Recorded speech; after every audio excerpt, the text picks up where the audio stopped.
ছিঁড়ে খাবে। বকরির কানের ভিতরে শাহাদাত আঙ্গুল দিয়া টান দিলেন, ওই ভাজা বকরি তাজা হয়ে গেল। কত বেকায়দার কথা! আল্লাহু আকবার। যখন ওই ভাজা বকরি তাজা হয়ে গেল, মূসা 10 বছরের মূসা এমন একটি আওয়াজ করলেন, সাথে সাথে 3000 ভাজা বকরি তাজা হয়ে যায়। রাজ দরবারে ফেরাউন এবার ঢোল পিটা দিল, ও হামান, ও আমার উজিরেরা, যে সন্তান ভাজা বকরি তাজা বানাতে পারে, এই সন্তানের বুঝি আরো কত কেরামত আছে জানি না, তবে আমার মন সাক্ষী দেয় এটা সাধারণ কোনো সন্তান নয়, সাধারণ কোনো শিশু নয়। আমার মনে হয় এটাই মূসা পয়গম্বর হবে। আসিয়াকে গিয়ে বলে, ও আসিয়া, জল্লাদকে খবর দিয়েছি, হামান এসতেছে, আমার অপমান করেছে, 3000 হাত ভাজা বকরিকে তাজা বানায়া দিয়েছে। এই সন্তানকে এই জল্লাদ দিয়া টুকরা টুকরা করে দিয়ে আমি প্রমাণ করতে চাই আমার রাজত্বে যে আমার হুকুমের বাইরে চলে, তাকে আমি কেটে টুকরা টুকরা করে দিব। নাউজুবিল্লাহ। মা আসিয়া বলেন, ও ফেরাউন, কি হয়েছে? কয়, শোনো গো, এই সন্তানকে খাবার দিয়েছি শাহাদাত আঙ্গুলি, এই নখটা বকরির কানের ভিতর দিয়ে টান দিয়ে কি জানি আওয়াজ করলো, সাথে সাথে 3000 ভাজা বকরি তাজা হয়ে গেল। ও আসিয়া, আমার মন সাক্ষ্য দেয় এটাই মূসা পয়গম্বর। আল্লাহু আকবার। আসিয়া বলে, ও স্বামী, এটা তো তোমার সব চাইতে ভালো কথা, তুমি হয়েছো আল্লাহ, তুমি হয়েছো খোদা, আর তোমার সন্তান যদি ভাজা বকরি তাজা বানাতে পারে, তাহলে তোমার প্রমোশন বাড়বে না কমে যাবে? তোমার প্রমোশন তো আরো বেড়ে যাবে।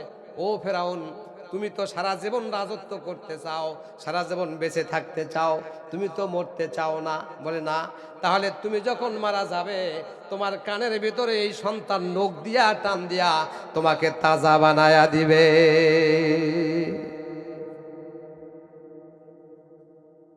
বুদ্ধি কেমন মারতেছে! মূসা বললেন, আসিয়াকে টের দিয়ে বলে, আসিয়া গো, আমি তো এমন মাল, আমি মূসাকে আল্লাহ পাক পাঠাইছে পয়গম্বর করে, কেউ যদি না জানে, আসিয়া তুমি জানো। সুবহানাল্লাহ। এই ফেরাউনের দরবারে আমি দাওয়াত দিব, কালেমার দাওয়াত দিব। ফেরাউনের রাজতন্ত্রকে ভেঙ্গে চুরমার করে দিয়ে, খোদাইকে চুরমার করে দিয়ে আল্লাহ তাকে জমিনে পানির ভিতরে সুবায়া সুবায়া মারবে। সুবহানাল্লাহ। যখন বলল, ফেরাউন, তুমি যখন মারা যাবে, তোমার কানের ভেতরে শাহাদাত আঙ্গুল দিয়া টান দিলে তুমি তাজা হয়ে যাবে, তোমার কাছ থেকে কেউ খোদাই কেড়ে নিতে পারবে না, তোমার রাজত্ব কেউ ফিরে নিতে পারবে না। বলে নাউজুবিল্লাহ। সম্মানিত ভাইয়ের আমার, সংক্ষেপ করে বলছি, না হলে শেষ হবে না। ওয়াজের কোনো কিছু বুঝবেন না, বাড়িতে কি নিয়ে যাবেন। এবার যখন তিনি যৌবন পদার্পণ করলেন, আরো কিছু বয়স হলো, হওয়ার পরে ফেরাউনের রাজ্যের 2 জন মানুষ ঝগড়া লেগেছে। আমাদের ভিতরে ঝগড়া লাগে কি লাগে না? 2 জন মানুষ ঝগড়া লেগেছে, বিবাদ হচ্ছে। একজন হলো মূসার দলের পক্ষের লোক, আর একজন হলো বাহিরের লোক। 2 জন টানাটানি হেসাহেসি করতেছে। এবার মূসার দলের লোক বলেছে, ভাই আমাকে হেল্প করো, সাহায্য করো। হেল্প করতে গিয়ে, সাহায্য করতে গিয়ে মূসা পয়গম্বর ওই ব্যক্তিকে একটা ঘুষি মেরে দিয়েছে। তাফসীরের ভাষায় আছে ঘুষি মেরেছে। ঘুষি মারার সাথে সাথে ওই লোকটা সাথে সাথে ডেড বডি ইন্তিকাল। আল্লাহু আকবার। মূসার রাগ কম না বেশি? খুব রাগ, খুব জেদ। কারণ ছোটবেলা থেকেই সে শিক্ষার মধ্যে আছে, ছোটবেলায় থেকে হিকমতের মধ্যে আছে, পরীক্ষার ভেতরে আছে। এমন ঘুষি মেরেছে, ঘুষির চোটে ডেড, মৃত্যুবরণ করেছে। আল্লাহু আকবার। মৃত্যুবরণ যখন করলো, এবার আল্লাহ পাক বললেন মুসা হিজরত করো। কি করো? হিজরত করো, এই মিশর ছেড়ে যাও, নইলে তোমার বাঁচার কায়দা নাই। সুবহানাল্লাহ। আমার কলিজার টুকরা ভাইরা, মুসা পয়গম্বর ওই লোকটাকে হত্যা করে বড় চিন্তিত হলেন এবং সে বললেন, ক্বালা রাব্বি ইন্নী যালামতু নাফসি ফাগফিরলি ফাগফারা লা ইন্নাহু হুয়াল গফুরুর রহিম।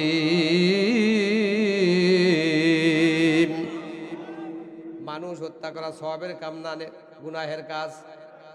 মুসা পয়গম্বর ঘুষি মেরেছে, সাথে সাথে ঘুষি মারার পর যখন মারা গেল, জিবরাইল আমিন এসে বলে, ও মুসা কি করলে? আমার কোনো দোষ নাই। দোষ নাই মানে? ঘুষি মেরে মানুষ মেরে ফেলে দিলে আবার বলো দোষ নাই? কই আমি ঘুষি মেরেছি, আল্লাহ তার জীবন কেড়ে নিয়েছে, আমার কি দোষ? আল্লাহ ধরো।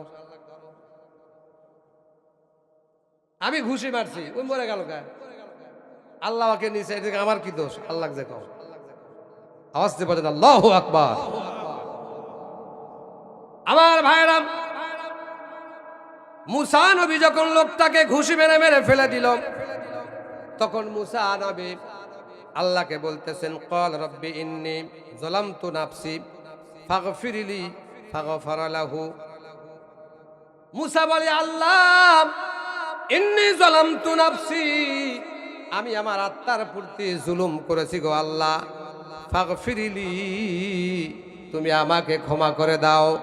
আল্লাহ বলেন, ফাগফারা লাহু, আমি আল্লাহ তোমাকে ক্ষমা করে দিলাম। এবার মুসা নবী ওখান থেকে উনি বললেন, আমার চোখ যেদিকে যায় সেদিকে আমি চলে যাব। সংক্ষিপ্ত করে বলছি, বিশাল তাফসীর। এবার মুসা নবী যেদিকে চোখ যায় সেদিকে যাবে, যাইতেছে আর যাইতেছে, যাইতে যাইতে যাইতে যাইতে বহু দূর যাওয়ার পরে বড় ক্লান্ত, বড় পিপাসার্থ, বড় ক্ষুধার্ত দেখলেন তার সামনে একটা কূপ বেজে গেল। কূপ, কুয়া। আওয়াজ দিয়ে বলেন আল্লাহু আকবার। এই কুয়ার কাছে গিয়ে দেখে কুয়ার উপরে বিশাল বড় একটা ঢাকনা। মুসা পয়গম্বর ঢাকনাকে হাত দিয়ে সাধারণভাবে ছিটকে ফেলে দিলেন। আল্লাহু আকবার। ওখানে কিছু রাখালেরা ওই কূপ থেকে পানি নিয়ে ছাগল পশুকে গোসল করায় দেয়। আর ওই মাদাইন শরীফের মধ্যে, মাদাইন শহরের মধ্যে ওই কূপ থেকে মানুষ পানি নিয়ে জীবিকা নির্বাহ করে। ওই কূপ থেকে যখন পানি নিয়ে রাখালেরা পশুকে গোসল করায় দিচ্ছিল, যে রাখাল গোসল করায় দেয়, আশেপাশে অনেক লোক জমা হয়ে আছে, তাদের ভিতরে দুইজন মহিলা যুবতী নারী দাঁড়ায় আছে। বলেন আল্লাহু আকবার। কয়জন যুবতী নারী? দুইজন যুবতী নারী দাঁড়ায় আছে। মুসা নবী কূপ থেকে পানি খেলেন আর রাখালকে সাহায্য করলেন, তাড়াতাড়ি করে গোসল করায় দিল। আর ওই দুইজন মহিলাকে বলল, ও মহিলা, তোমরা কি চাও? বলে, আমাদের পিতা বৃদ্ধ মানুষ, শাইখুন কাবীর, আমার পিতা বৃদ্ধ মানুষ, আমরা দাঁড়ায় আছি পানির জন্য। এই রাখালেরা গরুকে বা পশুকে গোসল করায়া দিবে, ইচ্ছা মতো কাজ সারবে, তারপরে আমাদের সিরিয়াল দেবে, এতক্ষণ পর্যন্ত আমাদের দাঁড়ায় থাকতে হবে। মুসা পয়গম্বর নিজে পানির কাজে সাহায্য করলেন। ওই দুই যুবতী মহিলাকে পানি উঠাইয়া দিলেন, তারা চলে গেল বাড়িতে। বাড়িতে যাওয়ার পরে শাইখুন কাবীর বৃদ্ধ বাবাকে গিয়ে বলে, বাবা গো, আজকে আমরা এসেছি। বাবা বলে, ও আমার মেয়েরা, প্রতিদিন এত দেরি করে তোমরা আসো, আজ কেমন তোমরা তাড়াতাড়ি পানি নিয়ে এসেছো, কারণটা কি? দুই মেয়ে বলে, বাবা, এমন একটি যুবকের দেখা পাইছি, যে যুবকের গায়ে এত শক্তি, এত ক্ষমতা। আমরা দেখলাম ওই কূপের উপর যে ঢাকনা, এই ঢাকনাটা হাত দিয়ে ছেড়ে মেরে দিল। আল্লাহু আকবার। কারণ নবীদের গায়ে জান্নাতের 40 জন পুরুষের শক্তি আল্লাহ পাক দিয়েছেন। আমার নবীর শরীরের ভিতরে গায়ের ভিতরে বেহেশতি 40 জন যুবকের শক্তি আল্লাহ পাক তাকে দিয়েছিল। এত শক্তি হওয়ার কারণেও উহুদের ময়দানে দমদম মোবারক শহীদ করে দিয়েছে। ওই তাইফের জমিনে রক্ত দিয়েছে। মক্কাবাসীরা তাকে থাপ্পড় মেরে ধাক্কা দিয়ে ফেলে দিয়ে রক্তাক্ত করেছে। আরে আমার নবীকেও তারা কত কষ্ট দিয়েছে, বলেন ঠিক না ঠিক? আমার ভাইয়েরা, সেদিকে যাই না, সোজা পথে তাফসীরটা শেষ করে দিলে আপনারা বুঝতে পারবেন।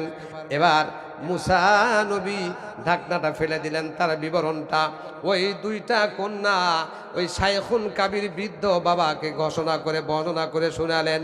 এবার বৃদ্ধ লোক বললেন, মা,